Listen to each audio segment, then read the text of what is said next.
Cara, eu tô muito feliz, né? Muito feliz e espero poder começar logo, em breve, conhecer, né, todos os companheiros, conhecer a comissão técnica e todas as pessoas que ali trabalham, né, para poder me adaptar logo rápido aqui.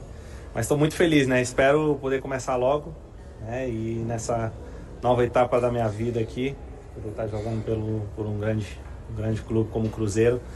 Eu vou me dedicar ao máximo para poder conquistar grandes coisas. Só destacar que é o 11º reforço do Cruzeiro na temporada 2025. Mas era uma necessidade, né, Paulo? Eu não estou questionando o número. Para mim, se tem uma coisa que eu não vou fazer é questionar o número. Eu falei, mantenho uma frase que o HG pediu corte, nem precisaria. Eu disse que se o Leonardo Jardim requisitasse 10 reforços, o Cruzeiro deveria fazer o esforço para atendê-lo, mas não foi o caso. A gente já ouviu ontem o Pedro Lourenço falando até que ele avaliou bem o elenco e gostaria do extremo. Mas só para destacar, né, cara, o que eu quero dizer é o seguinte: tá na hora do Cruzeiro virar um time.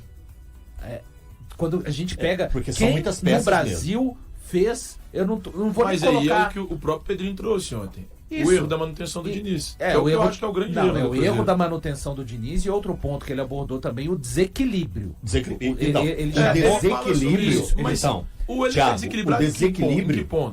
pode estar até nas 11 contratações. Sim, porque a partir do momento que o técnico chega, avalia bem o elenco, diz que só precisa de um reforço. Onde é o desequilíbrio? Então, vamos lá. É uma boa pergunta. Quantos extremos que o Cruzeiro tem hoje?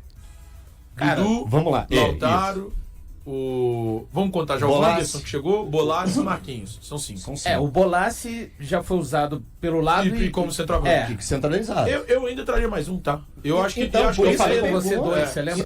Eu tô com valor nessa. E eu acho que a vinda do Lucas Ronier, ela pode acontecer. E aí é feeling com um pouco de informação. É que o Pedrinho não negou, né?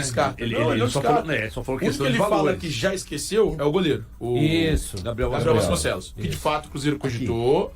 O próprio Pedrinho fala que cogitou, mas que não viria porque o técnico foi convencido. Só é importante usar as palavras do Pedrinho. O Wanderson teve aprovação do Leonardo Jardim. Não, mas aprovação não é apontar. E por isso que eu estou falando. Mas não vai acontecer de apontar. Então. Exceto que seja um caso muito específico. Isso que eu estou falando. Eu creio que o Luiz Araújo foi apontado pelo Leonardo. O Leonardo pegou e falou assim: lá no Flamengo tem um cara que me encaixaria muito bem. E o Cruzeiro foi tentar. Não deu certo. É que sabe uma coisa? O Wanderson, pra mim, ele soa como oportunidade de mercado. E o Cruzeiro pegou e fechou esse negócio pra embalar tudo. Eu acho raro, e é raro mesmo, o técnico chegar e falar assim: eu quero aquele cara. Exceto que seja um cara assim. Ele pede características. E aí o seu scout te mostra, passa pro técnico, o técnico aponta. Não, beleza, pode ser. Então, assim, honestamente, eu acho que o Cruzeiro ainda pode trazer mais um ponto. O Pedrinho não ia chegar aqui e falar: não, vamos trazer mais um ponto. Porque senão você invalida muita coisa. Mas também não disse, como o Gabriel Vasconcelos, que ele disse que não viria, do Lucas Ronier, ele não disse. E eu acho que se o Coritiba não aceitar esse valor. O valor. Mas às vezes... E eu só lembrando, 5 milhões de euros por 50%. Essa já é a segunda pedida do Curitiba. O Curitiba pediu a primeira de 10 por 100. Foi 100. E a segunda é 5 por 50. Que e é era dólares a primeira, viu? Era dólares, o que me passaram era dólares. Hoje tem uma diferença irrisória. Mas faz uma diferença quando você coloca tantos números, né? Tantos zerinhos. É muito pequena a diferença. Mas, enfim... O grande ponto pra mim aí é que, assim, se o Coritiba baixar, aceita 3, 3,5, 2,5, o Cruzeiro vai fechar com o Lucas Ronier. E eu acho que seria uma boa aposta também. Aí você fala: pô, Thiago, mas uma aposta de 2,5 milhões, uma aposta de dá 6, 2,5, 6, dá 3, 15 milhões de reais, eu acho válida. Pô, cara, você paga ali 2,5 milhões de euros, por exemplo, que seja por 50% de um garoto. Nossa, mas será que o Cruzeiro vai fazer essa mágica de 5 milhões? Não, dei um exemplo aqui. Eu não sei nem qual o valor que o Cruzeiro toparia. Daqui a pouco o Cruzeiro pode colocar algum atleta que, de repente, o Coritiba tem interesse. Não sendo Japa. Né, que não sendo Japa. E aí o negócio pode virar. Eu tive o cuidado também de chamar o Leonardo Oliveira, que é um comentarista da Rádio Gaúcha, que eu gosto muito, inclusive, muito competente, e perguntei sobre o Wanderson. Eu falei: Falei, Léo, me ajuda sobre a questão do Wanderson aqui. Aí ele destacou que teve lesão muito séria no Krasnodar, né? Não é novidade para ninguém, lesão muito séria mesmo, mas que quando chegou ao Inter, chegou muito bem. E ele, o Leonardo Oliveira, destacou velocidade e explosão física. Que depois, com o passar do tempo, as lesões sempre foram um tormento na vida do Wanderson. Ele, com o Kudê, na época do Kudê, lá no Internacional, o Léo destacou que ele jogava numa linha de 3 pela esquerda com um absurdo de força e velocidade. Só que depois que o Roger entrou, o Roger começou a usar pela direita. Mas aí mais lesões e ele foi meio que, por causa das lesões, ele perdeu posição e perdeu confiança. Então o Léo destaca, Everton, explosão física absurda, é um jogador veloz. Agora, o problema da confiança que o Léo Jardim vai ter que fazer ele retomar. Porque essas contusões em sequência tiraram muito da confiança dele. E a mudança do estilo de jogo do Kudê para o Roger acabou também tirando um pouco do que ele tem de melhor, que é um jogador de muita força e de muita explosão física.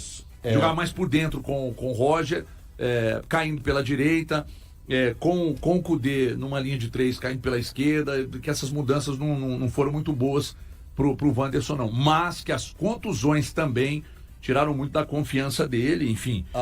Mas elogiou muito o Wanderson. Na entrevista dele, que ele dá aí logo na chegada aqui ao aeroporto de Confins, ele fala que joga pelos dois lados, né? Então isso aí também vai agregar ao que ele pode fazer dentro do Cruzeiro. Então, num primeiro momento, a gente imagina que seja mesmo pelo lado direito e tendo o Dudu pelo lado esquerdo e o Gabriel centralizado. Seria isso, né? Dudu pela direita? Não, Dudu pela esquerda. Dudu pela esquerda, o Wanderson pela direita e o Gabriel centralizado. Eu imagino. Gerou um silêncio a minha pergunta, porque ele é assustado. Tá mais próximo. Não, é que eu acho que o Valor ia responder. Tá mais próximo do que ele fazia com o Roger agora lá jogando pela direita. Pela direita. E é o pior momento dele. Mas ele fez um bom Grenal. Inclusive fez gol em Grenal. Ele fez o último Grenal, ele fez bem. Deu um passe pro Wesley, daquela jogada que o ponto... Saudades? Nossa, imagina. Inclusive o Leonardo Oliveira estava dizendo eu não sinto saudades, mas eu tenho certeza que algumas fábricas aqui em Belo Horizonte sentem.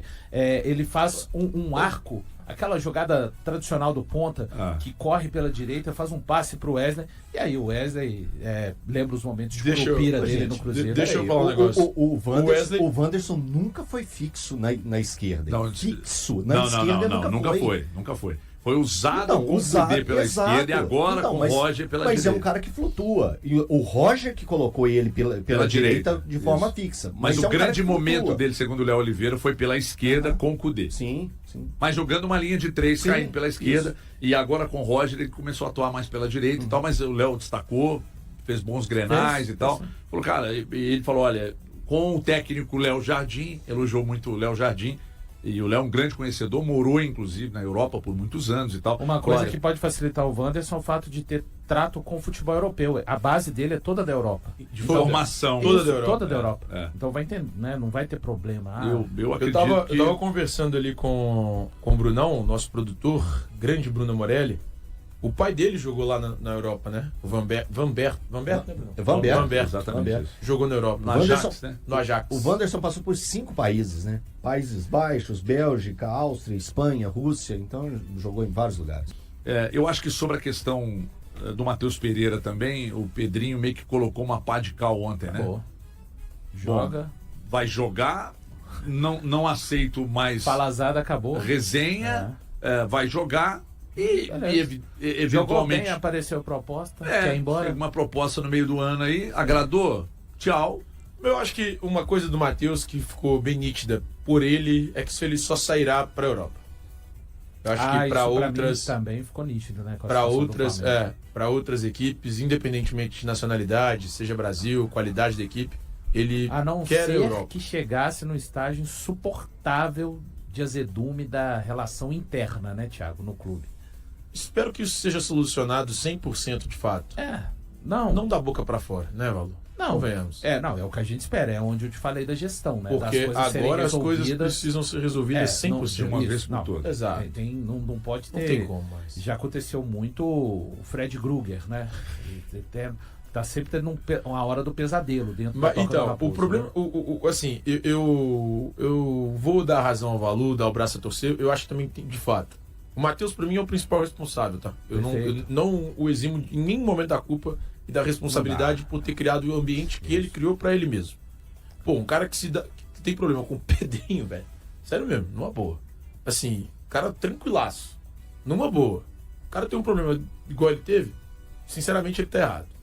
Ah, beleza, teve um problema com o Alexandre, que o próprio Pedro confirmou ontem. É que quando a gente a gente tratou desse assunto aqui no programa, sei lá, 2 semanas talvez, e aí fica aqui no chat, vocês estão criando crise, não teve nada disso, estão inventando história. Ontem o Pedrinho Lourenço confirmou as 2 situações. A situação do Matheus Pereira com o Matos e com ele também. Já teve um tempo e tal, mas tá tudo superado. E a gente olhou pra frente. Mas ele confirmou, então, a gente não planta. Então, assim, eu acho que agora essa situação precisa ser solucionada. Se o Matheus já disse em 2 ocasiões e recusou propostas, ele disse não ao Zenit nos minutos finais da negociação, disse não ao Flamengo e com tempo suficiente, tempo hábil para que ele fosse jogar no Flamengo, já disse não para 2 ofertas. Então, que ele agora fique em silêncio, jogue bola, que haja uma boa relação do departamento de futebol com ele, Matheus Pereira, e que, cara, tudo dê certo. Porque agora, meu amigo, não tem como mais. Não dá pra ficar com mais 1 mês, 3 meses, 4 meses de novelinha até uma eventual abertura de janela e uma eventual proposta para que ele saia. Eu acho que agora as coisas precisam ser solucionadas. Sabe aquele papo de mãe, quando pega os 2 aqui, um de cada lado, pega a mão de um, pega a mão do outro, junto? Deem um abraço, resolvam essa porcaria que a vida precisa seguir. É isso. Cara, agora bota os 2 abraçados, os 3, os 4, ou quem quer que seja que tenha problema com o Matheus, abraçado com o Matheus na toca, resolva e siga a vida. Não dá pra ficar mais... porque diante disso tudo tem uma coisa muito maior que o Cruzeiro. O próprio Pedro falou isso ontem. Deixou bem claro. Deixou muito claro isso. Então, diante de tudo o que tem acontecido, tem uma coisa muito maior que o Cruzeiro. Mas o desejo do Matheus, o desejo do que seja do Alexandre, o desejo que seja do Pedro. Não tem desejo de pessoas, não tem desejo individual. O desejo tem que ser coletivo e em prol do clube. Então, chega disso, né? Tá chato. Ninguém aguenta mais falar de Matheus, nem a gente quer ficar falando de Matheus, ele que traz um monte de coisa, o Cruzeiro traz um monte de coisa, então que cesse esse assunto e que o Matheus jogue bola, que é o que ele sabe fazer de melhor. O Cruzeiro anunciou a chegada do atacante Wanderson, que desembarcou em Belo Horizonte nesta sexta-feira para formalizar seu contrato. Negociação vantajosa para ambas as partes. Com 30 anos, ele se torna o 11º reforço da Raposa e comentou sobre sua saída do Internacional. Wanderson chegou ao Aeroporto Internacional de Belo Horizonte em Confins e passará por exames médicos antes de assinar um contrato válido até dezembro de 2027 com o Cruzeiro. O jogador foi aprovado pelo técnico Leonardo Jardim, que havia solicitado uma nova contratação para reforçar o ataque na continuidade da temporada. Estou bastante contente. Espero iniciar em breve, conhecer a comissão técnica e os colegas de equipe. Esta é uma nova fase na minha vida e darei o meu melhor para alcançar grandes conquistas. O processo transcorreu de forma rápida. Compreendo a posição do Inter, mas a negociação foi benéfica para todos. Disseram que a posição estava precisando de um reforço e venho para contribuir. Posso atuar pelos 2 lados do campo e espero colaborar apresentando um bom futebol. A transferência envolve um acordo relacionado à dívida do Internacional com o Cruzeiro pela contratação do atacante Wesley, que ocorreu no início do ano passado. O Clube Celeste fez um acionamento à CNRD solicitando cerca de 7 milhões de reais, já o Colorado reconhece a dívida, mas a estima em aproximadamente 3 milhões de reais. O Internacional também tentou incluir o empréstimo do volante Japa na negociação, mas o Cruzeiro rejeitou a proposta, pois Jardim conta com o atleta, que está se recuperando de uma lesão. O clube mineiro deixou uma lista de opções disponíveis para um possível empréstimo ao Inter. Com a chegada de Wanderson, o Cruzeiro soma 11 reforços nesta temporada, sendo ele a 5ª contratação para o setor ofensivo. O atacante possui uma trajetória majoritariamente na Europa, tendo jogado na Bélgica, Espanha e Áustria, antes de se transferir para o Internacional em 2022. Neste ano, ele participou de 9 partidas, marcando um gol e fornecendo uma assistência. Atualmente, o Cruzeiro conta com Dudu como seu principal atacante de lado e titular fixo, além de Marquinhos e Bolasie, que tem recebido bastante tempo em campo. As demais alternativas para a posição são Lautaro Dias, Kaique Kenji e Rodriguinho, meia atacante. E aí, galera? O que acharam? Deixem nos comentários. Não se esqueçam de deixar o like e de se inscreverem no canal e acionar o sininho para receber as notificações. Até mais, Nação Celeste! Vamos pra frente!